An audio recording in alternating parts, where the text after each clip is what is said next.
এবং বেগম জিয়া কেন এত জনপ্রিয় ছিলেন, তার একটা কারণ তো অবশ্যই স্বামীর মতোই তার দেশপ্রেম ছিল।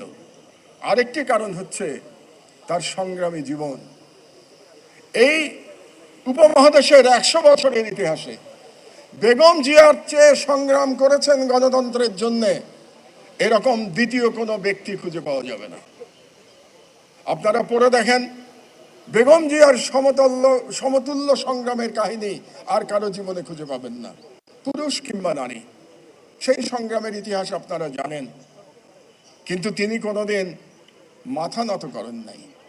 তার একটি স্লোগান আমার সবসময় মনে পড়ে, ওদের হাতে গোলামির জিঞ্জির, আমাদের হাতে স্বাধীনতার পতাকা। এই স্লোগানটি যেন আমরা বাংলাদেশিরা কোনোদিন না ভুলি। আমরা যেন বেগম জিয়ার সেই স্বাধীনতার পতাকা সারা জীবন হাতে ধরে রাখি।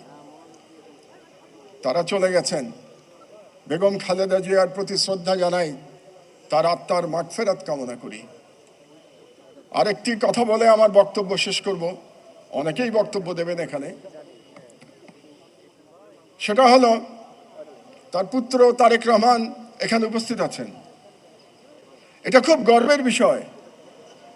বেগম জিয়া এবং জিয়াউর রহমানের সন্তান হওয়া অত্যন্ত গর্বের বিষয়, কিন্তু এটা একটা ভয়েরও বিষয়, এটা একটা শঙ্কার বিষয়। কারণ তাকে সর্বদা বাংলাদেশের মানুষ তার পিতা এবং তার মাতার সাথে তুলনা করবে।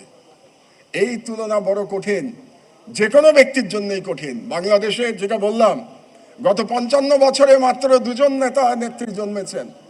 তাদের সমতুল্য হওয়া কঠিন কাজ, এবং সন্তান হলে আরো কঠিন কাজ। রবীন্দ্রনাথের একটা কবিতা আছে, তোমার পতাকা যারে দাও তারে বহিবারে দাও শকতি। আজকে শহীদ জিয়া এবং বেগম জিয়ার পতাকা তারেক রহমানের হাতে ন্যস্ত হয়েছে। মহান আল্লাহ তাআলার কাছে প্রার্থনা জানাই, তিনি যেন সেই অবিস্মরণীয় পতাকা, সেই শক্তির পতাকা, সেই স্বাধীনতার পতাকা তারেক রহমানকে বহন করবার শক্তি দান করেন। আল্লাহ হাফেজ। বাংলাদেশ জিন্দাবাদ।